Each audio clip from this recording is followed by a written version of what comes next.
Hello there, my name is Ben and welcome back to Play the Game. Today, Mr. Dalek JD and I have something really cool for you guys. In the form of a very special friend who has come out of Treyarch and has broken down the wall between Treyarch and their community for the first time. He has a brand new YouTube channel at www.youtube.com/SGT Sergeant Frank Woods. So Sergeant Frank Woods, and that's a clue. He's been in films like Transformers, Silver Falls, Hyde, Love, and most recently he's completed a zombie film entitled Dead Season. He's also the voiceover actor for Sergeant Frank Woods in Call of Duty Black Ops and Black Ops 2. I am proud to present to you Mr. James C. Burns. Hello, James. Yeah, but this special thing, what does that mean? Like one of those guys in the short bus? Like he's a special needs child, James Burns? Are you? Do you have special needs? Because I can fulfill them, I'm sure. Oh, God, no, man. You way across the water, that's getting gross too fast. For God's sakes. Right, no, if you give me a little, Asian chick from Thailand. That's what you want? I can get you one of them. Yeah, they're cheap here. In England, they're really cheap. No, God. My girlfriend might listen to this. Oh, God. Right, okay. I'll tell you something. That's something I've been pushing for heavily with Call of Duty Black Ops 2. Listen, Old Man Woods needs a lap dance, man. He needs a lap dancer. That's I've been pushing for it. They're not buying it. They're not getting it? No. Well, in the future, maybe the lap dance isn't really that kind of interesting. Maybe they're virtual. Virtual lap dance. Actually there. I can see that. Gentlemen, trust me, a lap dance will always be vital, no matter what time period, okay? Especially when you're sat in your mocap suit, and she's in her mocap suit. I could see that. That would be entertaining. I'd like that. Anyway, John, you have some questions. We have the honour of asking you some questions about what it's like, working with Treyarch and what it's like being you and the kind of your everyday today kind of your activities and what you get up to. And John, you've got the questions in front of you. Would you like to start? Yeah, I'll start with the first one. So the first one is, how long does it take to come up with a full storyline? And if it's a continuous change of ideas, how many missions or subplots are actually cut out of the final project? Great question. In all honesty, I think they're working on the story right up to like 2 weeks before they release. There's always fixes. I mean, Black Ops, that project basically took about a year and a half. Because first of all, we had to invent the performance capture technique. But the original scripts, the original character's name was Frank Barnes. And it had a whole different cast of character names. And yeah, they probably went through 20 or 30 missions. I think we got 3 mission levels that never made it to the game from Black Ops. Wow. Yeah, so it takes. I mean, it's an ongoing project, and it's a living document. I mean, as they do something and they see that it's working well, they'll take it another direction, or they'll find an actor they really like and they want to build on that role. So what's great about working for Treyarch is they have a lot of flexibility in their storytelling. And I mean, they're changing things right up until they, into the final moments. So, I guess that keeps it, active and alive. That must be quite nice. We have a question later, actually, about your input as an actor. But in terms of writing, do you get a say in that, or is it kind of delivered? Because I'm assuming in the past, and I've seen other production companies who make smaller games, but they kind of deliver the script and say, well, you've got to do this, and we've written this.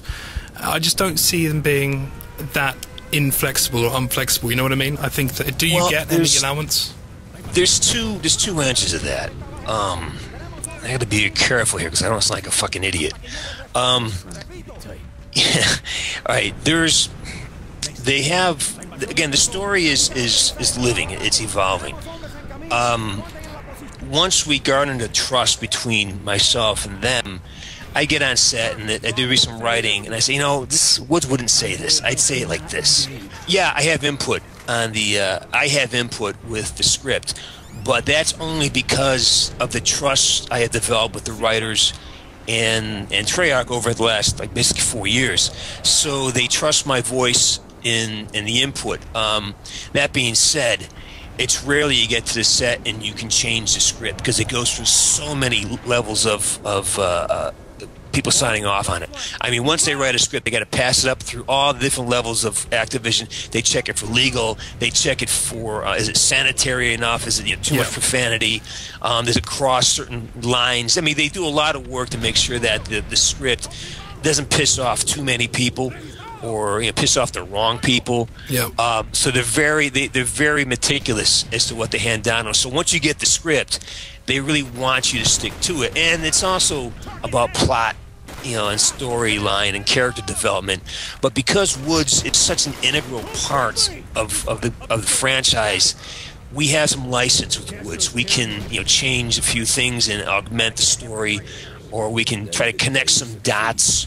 And so we have that license in the room or in the day of shooting, but there's not a whole heck of a lot that changes on the day of the shoot. I see. Now that's really interesting what you said. Sorry, we've got actual questions, but I like what you just said about Woods and being an integral role. Dalek and I were talking earlier, we really do agree that he is the main protagonist. Mason, and this has nothing to do with the voiceover actor of Mason and how talented he is. I'm sure he's endlessly talented, but you never seem to have got a feel for him. You can actually see Woods. He's almost a tangible object in front of you.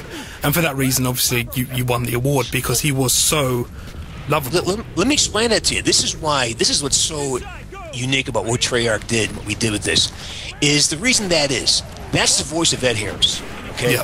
Who plays Mason. But the thing is, it's the voice of 5 other guys. It's the body of like 5 different stuntmen. It is the actual speech pattern of a guy named Andrew Hawks, who was a wonderful actor, but at the end of the day, they brought celebrities in, and we shot Black Ops. It was like a core of 5 actors who I was always Woods, and Andrew played Hudson, he played Mason, whatever it was needed in the scene, and he's an awesome actor.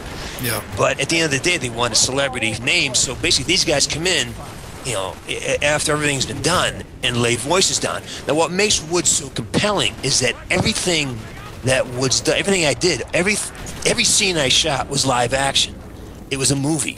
So when you see, it's the only integrated character in the whole game. It's my voice, it's my body, it's my face, captured all at the same time. Hence, performance capture. And that's what we spent basically 4 months perfecting.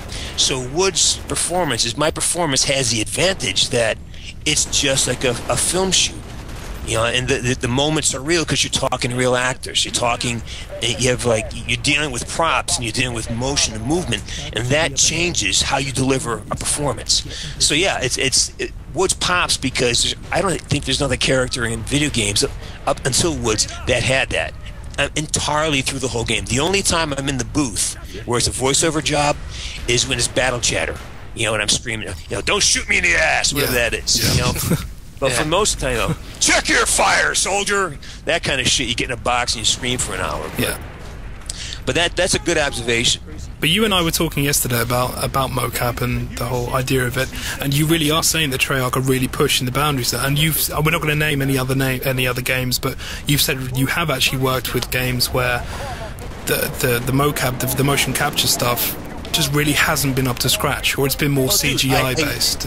I failed miserably. I mean, I was in this game and we shot the basically what is called the first scene in a motion capture studio without the facial capture, and the scene was killer. It was a really cool scene. It's like it's a battle scene and it's kind of futuristic, and I'm wearing an eye patch and there's all this great behavior and people walking by, and I'm eating a can of food, and it sounded great, it looked great. It's like, wow, it's very exciting. And then they bring me into this booth and they paint my face with this contour makeup that reflects ultraviolet. And then they got me in this frame where I can move like 15 degrees left or right and 10 degrees up and down. So basically, I can barely, and I have all this behavior. Like I talk with my hands.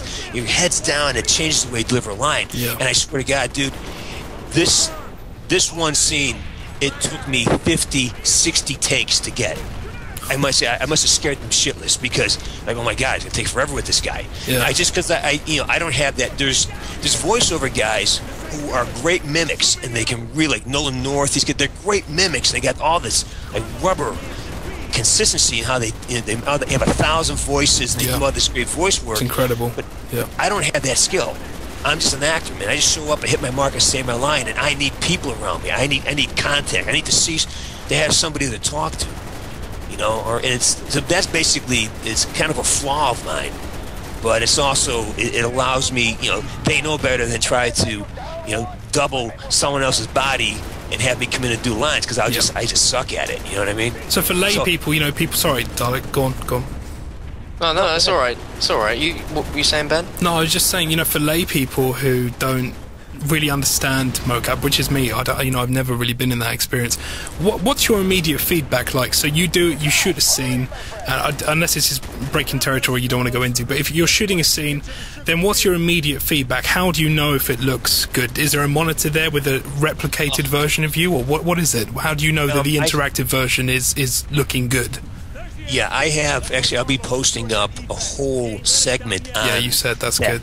Yeah. It's coming out soon. Actually, I got my guys working on it right now. Good. But I'll give you a verbal breakdown of it. So basically, we shoot it.